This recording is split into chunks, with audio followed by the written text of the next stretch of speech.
Всем привет, друзья! С вами компания PandaWay, и мы начинаем.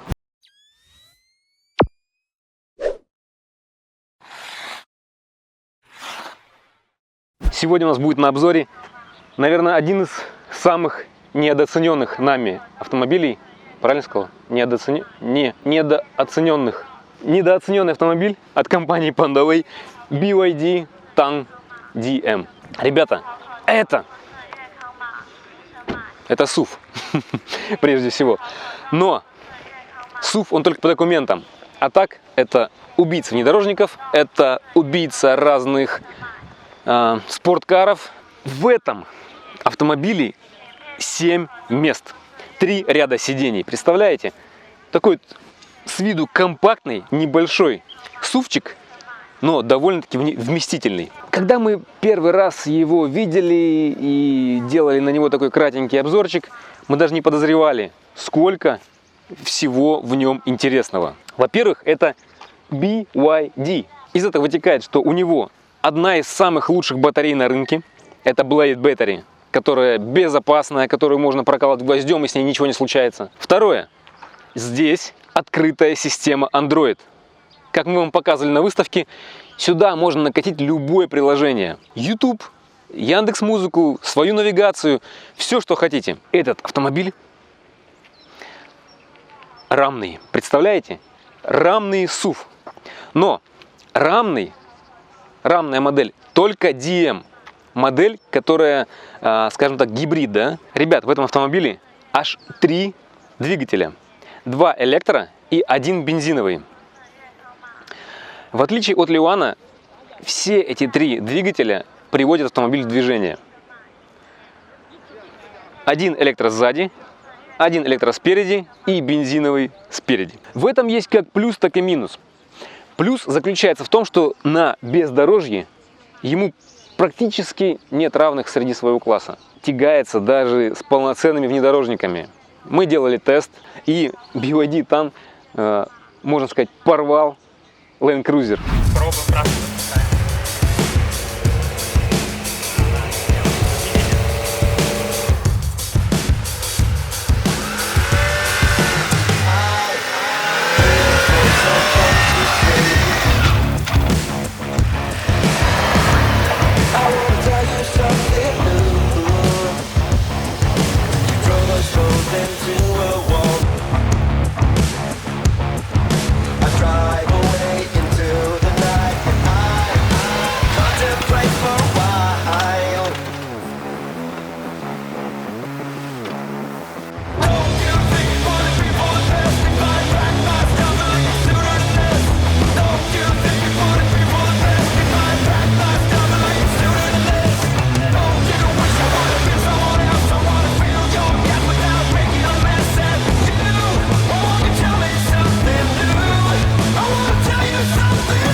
Красавчик!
Но Минус заключается в том, что здесь установлена батарейка с запасом хода на 80 километров. При нормальных городских условиях ее хватит на 50 километров примерно. Так вот, если батарейка заканчивается, то в этом случае у вас остается только бензиновый движок. Соответственно, машина превращается в переднеприводный SUV с потерей всех своих плюсов и преимуществ. Раз мы заговорили про двигатели, давайте посмотрим. Ой, капот открыл. Так, ребят, заглянем под капот, посмотрим, что здесь. Газовый упор, все хорошо. Электромотор спереди мощностью 110 киловатт, сзади 180 киловатт. И бензиновый движок 2-литровый, турбированный. Ребят, смотрите, как грамотно придуман воздухозаборник. Есть доступ ко всем жидкостям замены, да, все можно делать своими ручками. Пожалуйста, замер масла, всего прочего. И шумоизоляция, да, шумо-теплоизоляция. А смотри, где омывайка. Омывайку они сделали здесь, чтобы ты, наверное, мог менять жидкость, не открывая капот, да? Ну-ка, проверим. Ну, как-то... Слушай. По-моему, не очень удобно. Не. А для чего они так сделали? Слушай, может быть, здесь как-то они продумали систему сбора дождя? Непонятное решение, ребят. Напишите в комментариях, что вы думаете, для чего так сделали. Просто у NIO нету лючка для пополнения омывающей жидкости, у NIO ES8, на котором мы снимали обзор. И у них как раз-таки есть система забора дождя. И она вот как раз-таки расположена непосредственно в этом месте. Возможно, здесь BYD решили что-то придумать похожее. Но комбинировать систему, да, хочешь омывающую жидкость, хочешь дождь. Ребят, ну и внешечка, смотрите, да, такой злой вид. Вот эта вот, да, злая такая решетка, фары. Здесь же у нас спереди присутствует радар, который входит в систему автопилота. К нему же идет слежение за полосой, камера. Одна система, все это, да? Аэродинамические отверстия, не фейковые, нет. Колеса 22-дюймовые, низкопрофильная резина. Выглядит, конечно, круто, но салон сильно отдается. Сильно отдается шум и чувствуется каждая неровность на дороге. Дальше, что нам рассказывал про эту машину ее прошлый владелец. Двери. Двери очень шумные. Очень шумные. И здесь, конечно, требуется доработка. То есть вот у нас Иван, который непосредственно участвовал в наших внедорожных тестах, он улучшил свою машину, он сделал шумоизоляцию дополнительную. У него такого нету. С левой стороны лючок бензобака. И с правой стороны лючок зарядки. И тут же минус, большой минус BYD Tana DM. Здесь нет фаст-чарджа, ребят. Нету фаст-чарджа. Это обычная медленная зарядка. Есть предложения от кустарных сервисных центров. Они делают фаст-чардж, но они делают ее под капотом. Стоит, в принципе, это не очень дорого. Почему так придумали, я не знаю, но это минус, я считаю.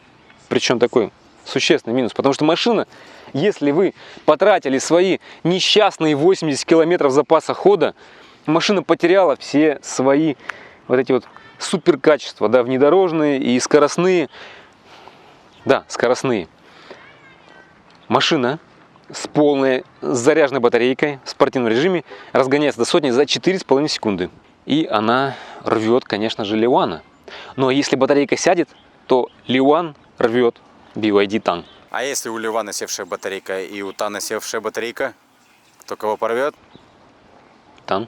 Доступ к машине есть с ключа, есть через приложение и есть через NFC. С внешечкой вроде как разобрались. Давайте посмотрим, что внутри. Друзья мои, здесь же, конечно, английский язык по умолчанию, прямо из коробки.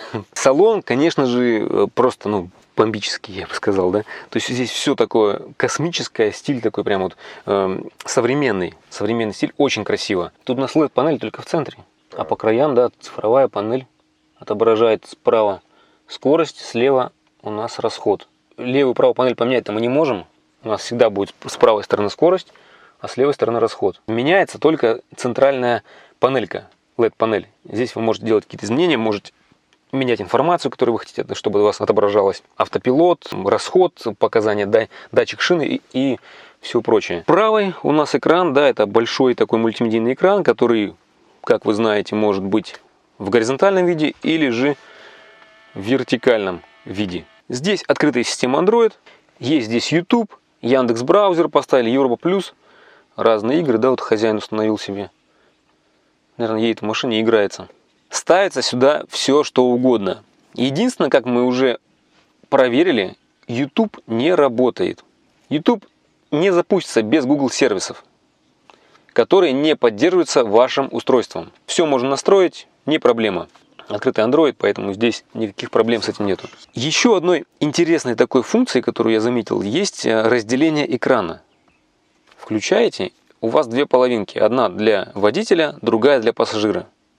Вот это, мне кажется, очень интересно. То есть я могу включить карты, а здесь, допустим, Антон хочет поиграть в игру. На руле с левой стороны у нас настройки автопилота и есть поворот экрана. Посмотрите, как выполнена камера 360 градусов.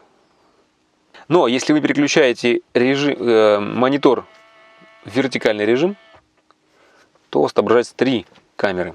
И есть мой любимый режим, это вид на колеса. С правой стороны управление мультимедией, ответ на звонки, вызов голосового помощника, громкость и переключение треков. Если опускаем шторку вниз, то мы попадаем к разделу с огромным количеством настроек. Здесь у нас и включение Wi-Fi. Ну, в общем, все то же самое, в принципе, что и в Android, да, вот в телефоне. Но здесь плюс добавляется еще автомобильные настройки. Кондиционер. Направление обдува меняется такими вот сенсорными нажатиями. Это, конечно, не новшество, это уже сейчас практически везде есть. Но это, наверное, один из немногих автомобилей. Честно говоря, для меня это вообще единственный автомобиль, первый автомобиль, в котором я это увидел. Здесь можно включить сразу 3 направления. На стекло, на себя и на ноги. На центральной панели есть различные функциональные кнопки. И вот сейчас мы стоим. Сейчас у нас светит солнце, свет, да, наружный. И я ничего не вижу, что здесь нарисовано. Верхняя кнопка – это активация автопилота. Вот она, вот я сейчас прикрыл от солнца и видно. Возможно, там что-то видно. Снизу это режимы движения, автохолд. Знаете, как на клавиатуре слепой метод печати? Вот так и здесь. То есть нужно сначала выучить с закрытыми глазами, чтобы нажимать, а потом уже нажимать. Вот опять же про яркость дисплея. Вот сейчас мы стоим, у нас тучки, и вот этот экран, он очень сильно бликует. Ну, прям очень сильно бликует. Я не знаю, наверное, из-за того, что он глянцевый, пленочки здесь же нету. О, точно пленка, смотри. Машине год. Я думаю, почему в царапинах экран весь? Он же не должен быть в царапинах. Ладно, Сань, я отрывать пленку не буду. Ты там сам сделай, ладно? В общем, ребят, здесь установлена заводская пленка. Машине уже год, если что. Да, то есть она поменяла уже владельца одного. Сейчас очень сильно экран бликует. Возможно, если пленочку снять, то будет лучше. Но сейчас это очень плохо. Очень сильно бликует, и я прям не вижу ничего. Это первое. Второе. Яркости экрана явно не хватает при дневном освещении. Вот мне здесь нравятся велюровые вставочки. Ну, прям они очень классно выглядят. Очень здоровски, очень суперски. Они также, вставочки эти есть у нас на торпеде. Такие же вставочки в дверях. Очень красиво это все выглядит. Вот верхняя вот эта часть, визуальная структура вот этого кожзама, она точно такая же, как делают дешевые пластики в дешевых автомобилях. Как только я сел в этот автомобиль, я подумал, что это пластик, вот этот дешевый пластик, и мне прям было неприятно. То есть визуально он некрасивый, я скажу так. Здесь это просто обычный пластик, который гремит, который тактильно не очень приятный. Лиуан и, по-моему, еще Хифи, да, Антон? И Хифи, они закрыли его. Сиденье мягкое, комфортное, мягче, чем у Лиуана. Очень приятное. Регулировка у нас есть по наклону спинки, есть по высоте и есть отдельно подъем передней части сидения, как было у Вои, да? Руль регулируется по вылету и по высоте. Ну и вот здесь владелец поставил такие накладки, да, которые сейчас, как мы на тест-драйве уже заметили, они, конечно же, съедают прям большой такой угол обзора. Ну и, конечно же, здесь есть большая панорамная крыша. Спереди есть люк. Ну и сейчас мы устроим тест моими ногами 3 рядов сидений. Смогу ли я 3 раза сесть сам за собой? Задний ряд. Не супер комфортно, да? Ну, давай, нет, давай так. Давай-ка чуть-чуть я сдвинусь все-таки. Вот так вот. Ребят, ну и задний ряд. Вот пройти сюда очень и очень некомфортно. Потому что автомобиль все-таки не самый высокий. То есть вот такими вот манипуляциями приходится все это делать. Пролез. Все, нормально. Так, ну и теперь смотрите, ребят. Значит, средний ряд, он регулируется по наклону. В принципе, здесь хорошо. В принципе, То есть, получается, ты смог сесть за собой 3 раза? Да, я смог сесть за собой 3 раза. Мои ноги влезли. В принципе, нормально. Вот если пассажир средний захочет откинуться, вот тогда мне уже будет здесь некомфортно. Запросто 7 пассажиров, да, 7 взрослых людей посадить сюда. Освещение не сенсорное, физические кнопки, но они есть везде. И вот смотрите, здесь на заднем ряду сидений нету USB разъемов. Хотя есть какие-то заглушки есть. Возможно, что-то изначально задумывалось. Ребят, что касается безопасности, как я уже сказал, автомобиль рамный. Но кроме этого, здесь по кругу везде установлены подушки безопасности. Блин, слушай, вылезать неудобнее, чем залезать. Багажник, ребят. Я ругался на то, что у Ливана маленький багажник, да? Здесь его практически вообще нету. Ну, при условиях того, что задний ряд будет поднят. Но, несмотря на это, посмотрите, как грамотно все-таки сделано вот это распределение пространства багажника. Снизу полочка с большим количеством отсеков. Вот это мне очень нравится. И посмотрите, кармашки, да, ну вот что я хотел. Вот это вот мне нравится тоже. Очень удобно справа и с левой стороны. Что мне сейчас интересно, это посмотреть, есть ли там что-то внизу еще. Так, давайте-ка мы вот так вот. Откидывается, кстати, смотрите, вот так вот. Есть такие ручки. Кстати, задний ряд, он тоже регулируемый. Есть 3 положения. Вот раз, 2 и 3. 3 положения. Откидывается все такой ровный пол. Чуть позже мы еще проверим средний ряд. Можно ли... ну хотя я уже вижу, что здесь не будет у нас ровного пола. Эта сидушка предназначена как раз для...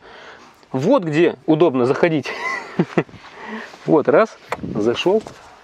Что я там наговаривал на BYD? Зашел и вышел. О, другое дело. Если за верхнюю тянешь, она до конца не опускается. Это положение, при котором сидушка у вас может спокойно двигаться на салазках для удобного спокойного доступа. А вот если мы потянем за нижнюю рукоятку, в этом случае можно опустить все. Ровного пола здесь не получается, но разместить матрасик вот здесь вот, да, зона для подушек, для головы. А давай-ка я лягу сюда. Влезу я сюда вообще или нет? Опа.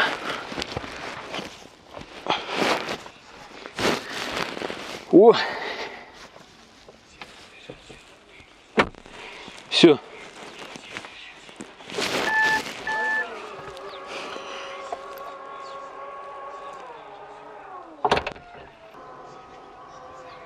Лех, хорош спать. Снимать надо. Все, да. Блин, да, слушай, не выспался. Я сегодня в 6 утра поднял ты меня. Ну и самое главное, что мы хотели-то, это поднять вот эту часть. Поднять и посмотреть. Здесь есть какой-то такой вот рычажок интересный. Такой вот. На нем нарисован багажник. Что это такое?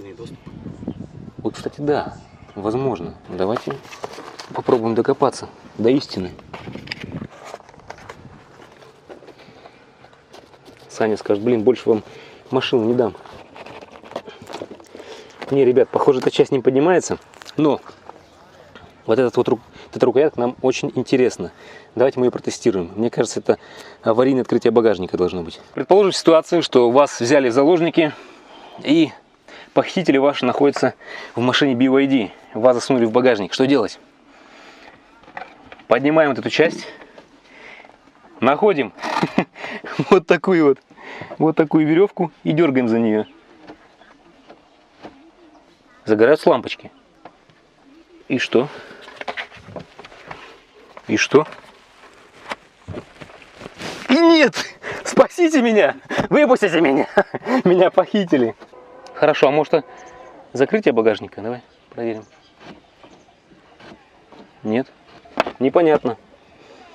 Остается это вопросом. Клиренс у этого автомобиля 22 сантиметра. То есть, ну, как мы и говорили, внедорожник все-таки. Так, ребят, сейчас мы протестируем машину на дороге, как она себя ведет, какие у нее плюсы и минусы. Вот смотрите, вот сейчас проезжаем по лежачим полицейским. И вот эти 22-дюймовая резина, конечно, она отыгрывает их очень плохо. Вон, смотри, тоже там едет с рацией. Ребята с внедорожья. Смотри, прям у них какая колонна. Еще один тан. Ну вот среди любителей внедорожья очень много владельцев тана. А все почему? А все потому, что он очень хорош на внедорожье. Очень. Что касается шумки, ребят. Двойные стеклопакеты. То есть, в принципе, шумка хорошая. Машины проезжают мимо, я их не слышу. Шум здесь идет только от колес. От колес и от днища, наверное. Мне здесь тормоз кажется очень таким резким, жестковатым. Видишь, опять же, я сейчас говорю в сравнении с Ливаном. Да, у Ливана такой мягкий такой тормоз, и он не так быстро, жестко отрабатывает. Здесь же я нажал, все, мы тут же. Ну, в защиту я могу сказать, что в настройках, в данном экране, я видел надпись Brake. Brake, стандарт, комфортный. А, вот здесь комфорт. Да, вот у нас тут есть, получается, два режима.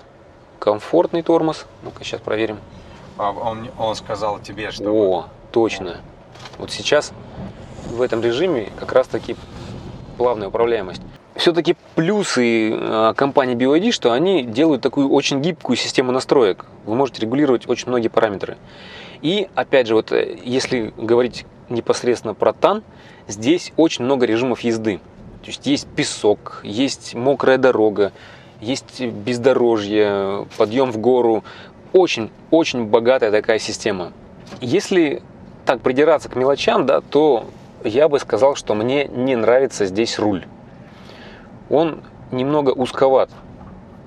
То есть он не круглый по охвату по своему, а он такой овальный получается. Ну, наверное, опять же, дело привычки. Мне больше нравится именно круглый охват. Он для меня более комфортный, кажется. Так, сейчас давай посмотрим радиус поворота.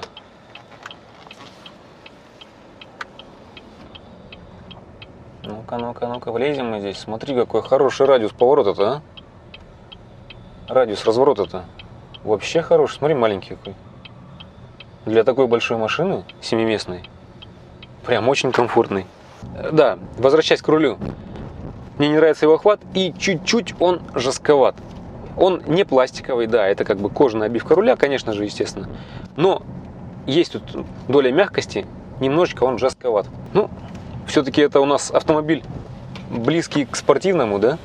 Поэтому здесь не должно быть такого чересчур комфортного вождения. Тут водитель должен быть собран в одно целое, потому что одно нажатие, ты улетел. Газ хороший, очень приемистый такой, руль информативный, свободного какого-то хода здесь вообще нету. Ну, приятная машина, очень приятная, мне нравится. Так, ребят, сейчас мы протестируем автопилот. Выезжаем на дорогу, разметка хорошая. Оп, все. Автопилот активен, Едем. А мне интересно, знаешь что? Может ли он активироваться при небольшой скорости? Активировался. Скорость 10, активировался. И вот сейчас мы проверим, как он остановится. Никак, судя по всему. Нет, видишь, оп, остановился сам. Господи. И еще одной такой интересной особенностью у этого автомобиля является считывание знаков. Это тоже, опять же, не новшество, это имеется у многих машин. Даже при неактивной навигации, при обычном движении, вы проезжаете знак, и у вас отображается на вот этой LED-панели отображается ограничение скорости. Вот сейчас, кстати, сама поедет или нет? Не поехал, смотри, сама она. А руки не держишь, она выключается. Выключилась, да. Сейчас мы находимся в машине, и везет нас владелец машины Александр. Познакомьтесь. Всем привет, меня зовут Александр. Я проживаю в Китае уже 16 лет, и это моя 4-я по счету машина. Но первая, новая, свежая, до этого у меня была BYD, старенькая, F0. Потом у меня был Honda Odyssey и джип, который вы недавно видели в обзоре, на котором мы поднимались в гору по бездорожью. Выбирал между Теслой и Тханом. Вот, Алексей, спасибо тебе, ты тоже порекомендовал, если не сказать больше, настоял, чтобы я взял именно эту модель. Да. В Тесле я посидел, покатался, не так комфортно, конечно, как это, и по посадке, и по функциям. У меня было два важных критерия. Первое – это автопилот, и второе – это машина на батарейке, чтобы получить зеленые номера. То есть в Китае синие номера на бензиновых машинах, они стоят как полмашины практически. Ну, такого среднего класса. То есть они стоят под 60 тысяч юаней. Зеленые номера выдаются бесплатно, пока еще. Плюс она на полубатарейка, полубензин. То есть я уже за месяц пользования машиной столкнулся с ситуацией, где в отеле просто не было зарядки электрических машин. И у меня полностью закончилась батарейка и осталось чуть-чуть бензина. Вот если бы я доверял только батарейке и в этом отеле планировал зарядиться, то пришлось бы мне, наверное, как-то выруливать из ситуации. А так я просто на бензине доехал до бензоколонки, заправился полностью и доехал до Шэньчжэня назад из Гуанчжоу. Саш, скажи, пожалуйста, вот что тебя в этой машине не устраивает? Какие замечания ты заметил? На самом деле замечаний практически нету. Меня здесь не устраивает батарейка, потому что она всего 70 километров едет на заряде. Если батарейка закончилась, что в этом плохого? Медленнее начинает ехать, и расход бензина увеличивается.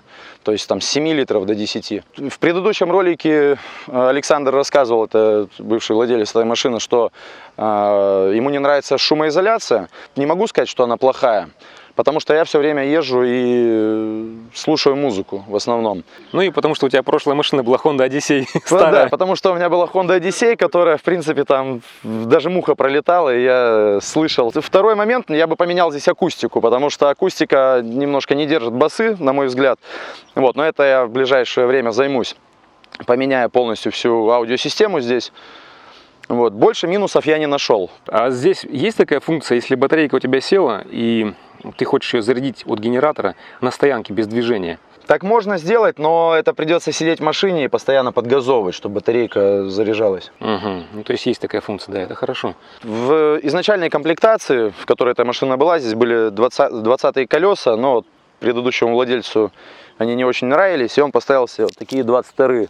Если брать машину сразу с BYD салона в максимальной комплектации, то у нее сразу идут 22-е колеса и тормоза Brembo. Да, и еще один немаловажный момент, на мой взгляд.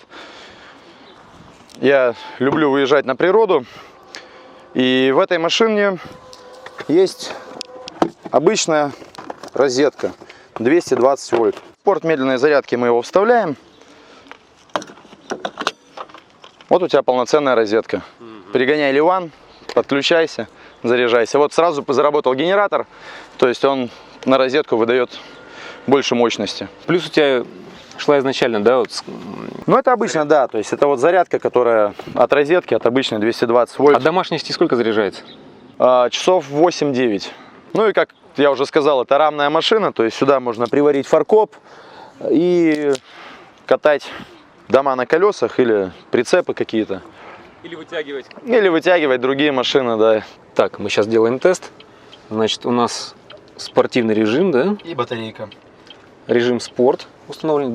Где отображается? А вот она красненькая. Вот. Зелененький спорт написано, и в табло красным поменялось. Ага, так, все, спортивный режим. Полетели. Раз, два, три.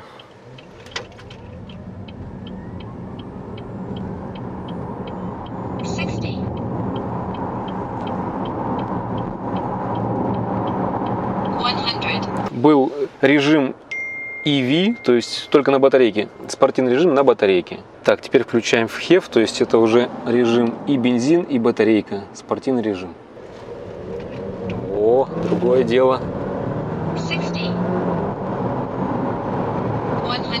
Что-то у нас получается 6,9 секунд. Что-то не то мы здесь Что-то поставили. не то здесь поставили. Давай-ка еще Вроде раз как попробуем. Так, все, у нас, ну-ка, смотри, спорт, спорт, HEV, все правильно. Дубль 2, значит, сейчас мы зарядили на 100% машину. Сейчас он белая проедет. Мгм. Я думаю, что все-таки машина покажет, на что она способна. Если машина не даст свои 4,5 секунды, то мы уберем лишние 100 килограмм. Да, я слезу. Поехали.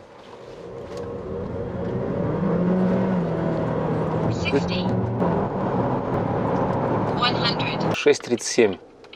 Может, ты попробуешь? Да что такое? Ну давай, тебя сейчас выгоним, давай тогда. Поменяли прокладку за рулем. Может быть, сейчас что-то и получится. Я выезжал как бы не ровно, не с ровной трассы, то есть я выезжал с поворота. А Алексей, он хитрый какой, смотри. Раз, два, три. 60. 100. Все. 6,1. 6,1. Выкинули лишний груз. Все, теперь я один в машине. И сделаем очередной замер. 60. 100. Ну что, Сань, 5,7. Минус 100 килограмм, сразу 5,7. Так тебе надо еще тогда скинуть. Если меня уберем, еще минус 100 И- килограмм. Возможно, из-за смены колес потеря скорости произошла. 99,9%, что это именно из-за того, что колеса не родные, колеса больше, чем они были в изначальной комплектации. Не хочу умничать, я в этом плохо разбираюсь, но я думаю, специалисты подтвердят. Во всех версиях, кроме базовой, есть вот такой второй пульт, который вот так откидывается. Появляется такая вот клавиатура. Повернем колесо вправо, колесо влево. Выровняли. Теперь машину можно вывести. И можно обратно ее загнать. А в базовой комплектации такой пульт не идет, но можно воспользоваться приложением. Так как конструкция рамная, можно добавить вот такой фаркоп. Друзья мои, спасибо за просмотр данного ролика. С вами была компания PandaWay из Китая. Будьте с нами, и у вас все будет хорошо.